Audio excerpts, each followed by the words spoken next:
Okay, here's a tough question to kick things off. On your deathbed, will you look back on your life and truly feel satisfied? Or will you be filled with regret? Wow, yeah. Heavy start. But it's really the heart of our deep dive today, isn't it? It absolutely is. Our mission today is to unpack how you can seize control of your life, like right now, so you can build a life you'll actually look back on fondly, without those end-of-life regrets. And we're digging into Robin Sharma's book, Who Will Cry When You Die? We've got a comprehensive summary here, and we're pulling out his core ideas, all that practical advice into hopefully some really actionable stuff for you. Sharma's main argument, it's pretty direct. And honestly, it kind of makes you stop and think. He basically says many people just waste their lives. They get caught up chasing fleeting things, success, money, status. Yeah, the external markers. Exactly. It's like climbing a ladder only to realize way too late it was propped against the wrong wall entirely. Oof, yeah. And they miss out on the deep stuff, the big picture things, family, love, community, what really matters in the end. That's such a powerful point he makes. And Sharma truly believes we've sort of lost sight of that as a whole. But the core message, the big idea, it's actually super empowering. Which is? That you are in control of your life. You can actually change this path. It's about reclaiming that sense of agency, realizing you're not just a passenger drifting along. That feels like a huge mental shift right there. Because let's be honest, often it feels like life just happens to us, doesn't it? It really can. But Sharma's almost saying that thinking you're not in control is maybe the first hurdle. It's a fundamental mindset thing. Okay, so if we want to grab that control, where do we even start? What's step one, according to Sharma? He says it all begins with understanding your purpose. And it's not this like huge mystical quest necessarily. Yay. He defines purpose pretty simply.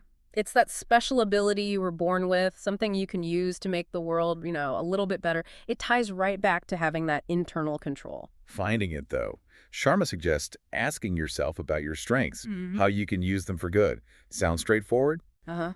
But I know for a lot of people, maybe even myself sometimes, pinning down that special ability feels, well, hard, like finding a needle in a haystack. Oh, totally. It's a common sticking point.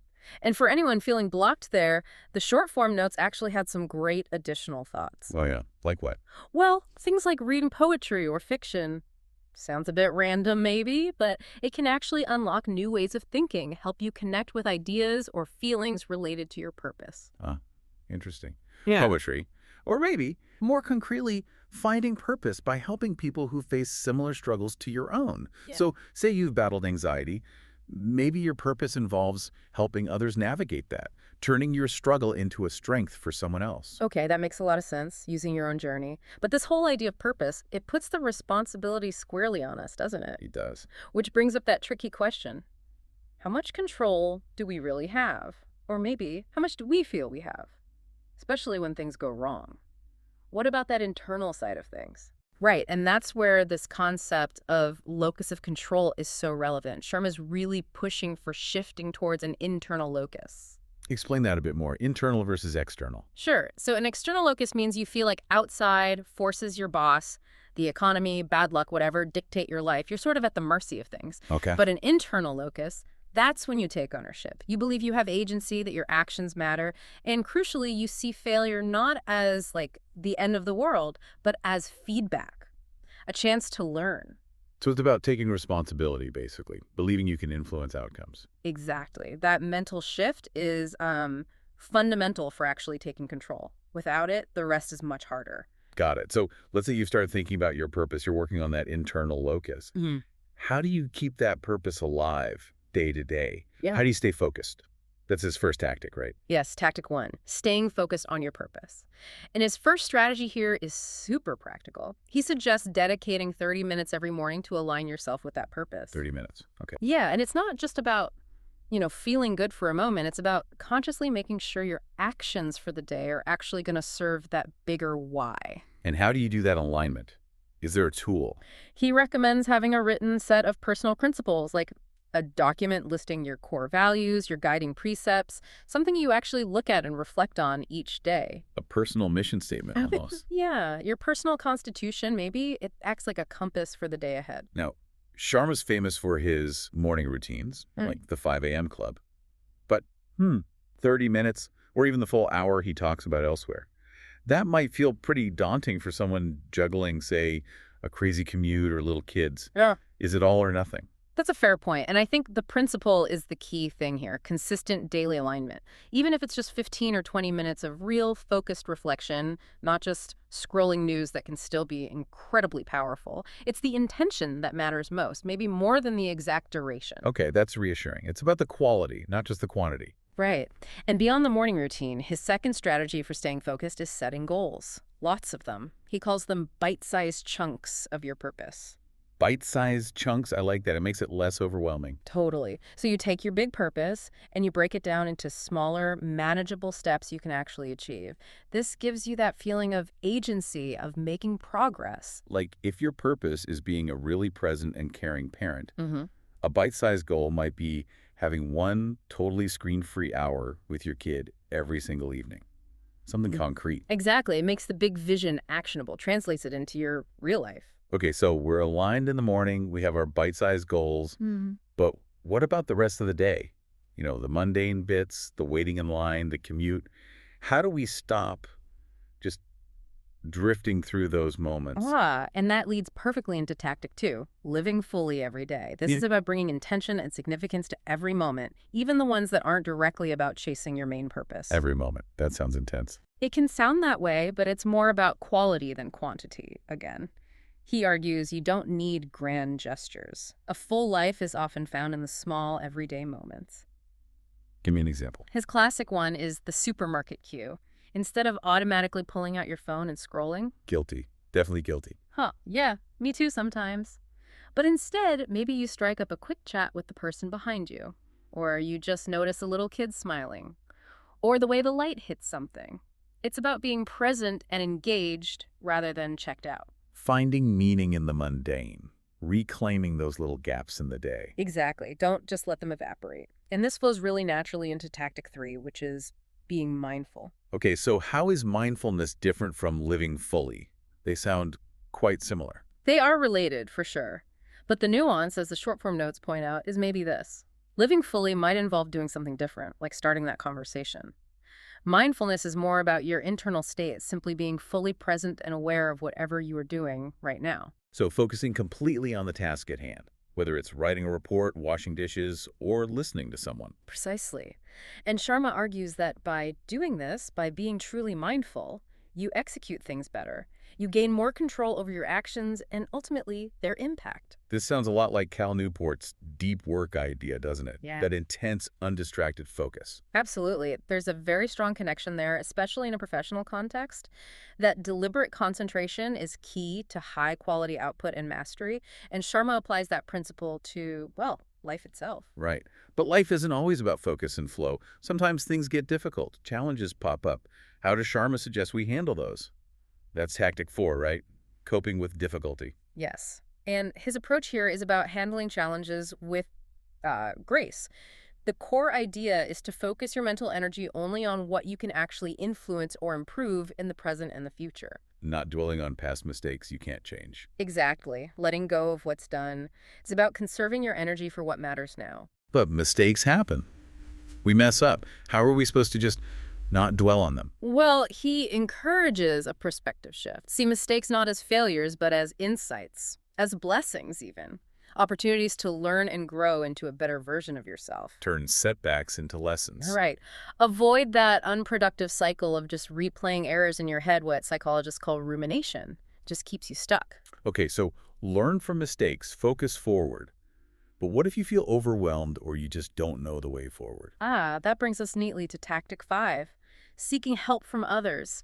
Sharma's point is simple. Yeah. You can't possibly know or experience everything yourself on the path to your purpose. Makes sense. So drawing on the wisdom, experience, and support of other people is crucial. It's not weakness, it's smart. It's about secondhand learning. And he has this really interesting, slightly unusual suggestion here, doesn't he? The imaginary mentors thing. He does, the personal panel of imaginary mentors. It sounds a bit quirky at first, maybe? A little bit, yeah. How does that work? It's actually quite a clever psychological tool. The idea is you identify people you deeply admire. They could be historical figures, innovators, artists, spiritual leaders, anyone. They don't have to be people you know or even be alive. Okay. And when you face a challenge or a decision related to your purpose, you mentally consult your panel. You ask yourself, how would, say, Steve Jobs approach this innovation problem? Or what would Oprah advise for handling this setback with grace? Or how would the Dalai Lama find peace in this situation? You're tapping into their perceived wisdom or approach. Like a mental role play. Exactly. It helps you step outside your own perspective, access different ways of thinking, and draw on a vast pool of, well, imagined wisdom. It's a way to get unstuck and broaden your options. That's actually pretty cool. A creative way to problem solve. Okay, moving on. Tactic 6 is about discipline. And Sharma reframes this one too, doesn't he? He really does. He sees discipline not as self-punishment or rigid restriction, but as a powerful form of self-care. Self-care. How so? Because discipline involves making choices that might be slightly unpleasant in the short term, like getting up early to exercise or studying instead of watching TV, but lead to significant long-term benefits. Benefits that align with your purpose and well-being. So choosing the harder right over the easier wrong, knowing it serves you better later. Precisely. It's about proactively improving yourself, building good habits, rather than waiting for some crisis or external force to compel you to change, which is usually way more painful. That proactive element feels key. And then tactic 7 is practicing kindness to yourself and to others. How does that fit in with discipline and purpose? Well, think about it. If discipline is about caring for your future self, isn't that an act of kindness? Being kind to the person you're becoming. Yeah, I guess it is. I never thought of it quite like that. And that internal kindness, that self-compassion, makes it much easier to be genuinely kind to others too. Sharma says we should practice kindness as often as possible to ourselves and everyone else.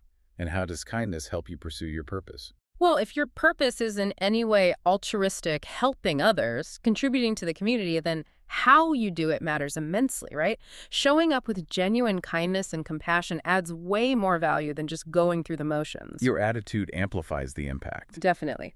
Plus, there's a direct benefit noted in the short form summary. Self-kindness actually calms your body's stress response. It can lower your heart rate, reduce damage to your immune system, so it's good for your mind and your body. Wow. Okay, discipline is self-care, kindness as essential. What's the final piece? Tactic 8. The final tactic is letting go through intentional breaks. Sharma stresses the importance of building regular breaks into your daily and weekly rhythm. But crucially, these aren't just about zoning out on social media, right? Absolutely not. That's the key distinction. These breaks are intentional. Their purpose is to refresh your mind, restore your energy, so you can return to pursuing your purpose with more focus and creativity. They're for rejuvenation, not just distraction. So it's about restoring control, not losing it in endless scrolling. Exactly. It's purposeful rest. It helps you stay effective and avoid burnout. You know, that reminds me of Brené Brown's acronym, DIG, for intentional breaks or even just navigating life. B, deliberate in your choices, inspired to make things better, and grounded in reality. Seems like it fits perfectly here. That's a great connection. Deliberate, inspired, grounded. That really sums up the kind of intentional break Sharma's advocating for. Okay, so let's try and pull this all together. We've covered a lot of ground. We have. Essentially, Robin Sharma's message in Who Will Cry When You Die is incredibly powerful and ultimately hopeful. It boils down to this. You can seize control of your life. By first defining your purpose. Right, understanding your why, and then applying these core tactics consistently. Staying focused daily, living fully in each moment, being mindful. Coping with difficulties gracefully, seeking help from others real or imaginary. Yeah. Practicing discipline is self-care, being kind to yourself and others, and taking those intentional, rejuvenating breaks. And the promise is that by doing these things, by taking conscious control, you can build a life that feels meaningful, a life you'll look back on with satisfaction, not regret. That's the goal, a life well lived, by your own definition. So, for you listening right now, maybe just take a moment to reflect. What's one small, consistent action, maybe from these tactics we discussed, that you feel could make the biggest difference to your long-term sense of purpose? Yeah, just one small thing. And maybe also, what would your first truly intentional break look like? Not just collapsing on the couch, but something deliberate, inspired, and grounded. Definitely some food for thought there. How to live now so you won't have regrets later.